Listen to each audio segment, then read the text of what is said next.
Sampurasun para mitra, kalintang bingahna tiasa tepang deui dina acara Pani Ismanah di kanal YouTube YKB Bahasa Sunda. Sate acan urang ngabandungan pang nenyepan dinten ieu, hayu urang neneda nyuhunkeun pingpinan Roh Suci. Nun ama nulinggi di sawarga abdi sadaya nyuhunkeun pingpinan Roh Suci kangge nuyun abdi sadaya dina ngalenyepan pangandika Gusti. Berkahan abdi sadaya supados tiasa ngaregepkeun sareng ngalarapkeunana dina kahirupan sadidinten. Paneda ieu disuhunkeun di lebet asmaning Gusti Yesus Kristus. Hatur nuhun. Amin. Para mitra, lenyepaneun urang dinten ieu dicuta tina buku renungan wasiat anu dijudulan Nalika Rahayu Tentrem Nyata. Dumasar kitab Yesaya pasal 60 ayat 17 dugi ka 22. Sareng nas dujanten puseur panglenyepan urang nyaeta ayatna nu ka-17 anu unggal kieu. Para pangereh moal deui ngagencet, ku kami rek disina marentah kalawan adil jeung matak tentrem.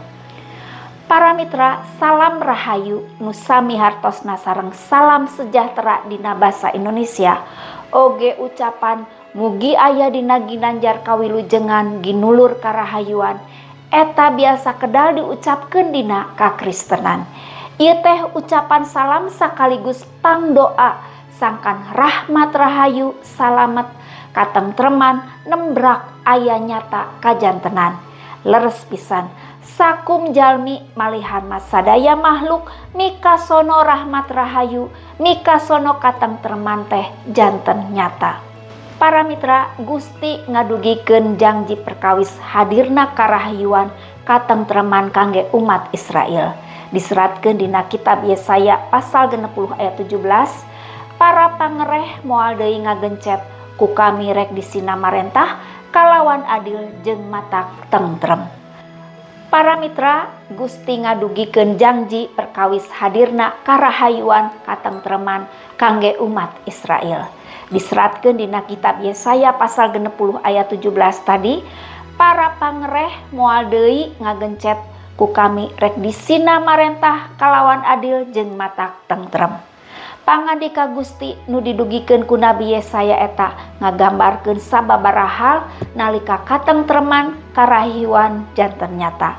Hiji kaayaan di mana teu aya deui nu bebentak, teu aya deui kota nu ancur. Salajengna karahayuan katentreman digambarkeun anu nyaangan sanes panon poe atanapi bulan deui, tapi Gusti anu nyaangan salalawasna. Hartosna Gusti anu janten sumber kahirupan umat. Saterasna katentreman karahayuan nyata nalika sadaya jalmi balener paripolahna kalakuana. Kitu diseratkeun dina kitab Yesaya pasal 60 ayat 21. Antukna katentreman karahayuan digambarkeun nalika jalmi-jalmi nu lemah nu pangsa alitna janten kiat lir hiji bangsa. Janten nalika aya karahayuan sareng katentreman nyata taya deui jalmi nu salangsara. Para mitra, ngalenyepan pangandika Gusti nu didugikeun ku Nabi Yesaya sakedahna ngajantenkeun urang mandang rahmat rahayu katentreman teh sanes mung minangka salam sareng pangdoa wungkul, tapi oge minangka hiji perjuangan. Ieu mihartos dina caang pangandika Gusti urang disauran kangge nentang kekerasan, ngalawan katelengesan sareng tindakan nu matak ngancurkeun batur. Urang kedah nyatakeun bebenaran sareng ngaberdayakeun jalmi-jalmi nu lemah. Hayu urang ngadoa. Hatur nuhun Gusti kangge pedarandanget ieu di mana abdi sadaya tiasa terang kumaha Gusti salawasna ngahadirkeun rahmat rahayu sareng katentreman kangge sakumna umat. Berkahan abdi sadaya supados tiasa ngalarapkeun pangandika Gusti dina kahirupan sadidinten. Pasihan kakiatan sareng hikmah supados tiasa ngahadirkeun rahmat rahayu sareng katentreman ka jalmi-jalmi di sabudureun abdi sadaya. Paneda ieu disuhunkeun di lebet asmaning Gusti Yesus Kristus. Hatur nuhun Gusti. Amin. Para mitra, rupina sakitu anu kapihatur panglenyepan dinten ieu. Pamugi tiasa janten berkah kangge urang sadayana. Ulah hilap, subscribe, like sareng bagikeun kanu sanes. Margi ku cara kitu para mitra tos ulu biung dina ngamasurkeun Injil kasalamatan sasarengan YKB. Gusti Yesus ngaberkahan. Cag heula.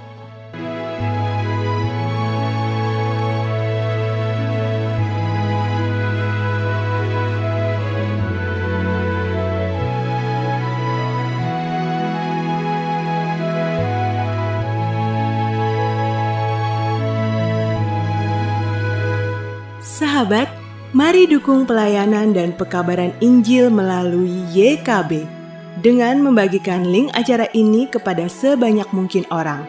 Dukungan juga dapat saudara lakukan dengan mentransfer dukungan finansial ke rekening BCA ke nomor 450 305 2990 450 305 2990 atas nama Yayasan Komunikasi Bersama.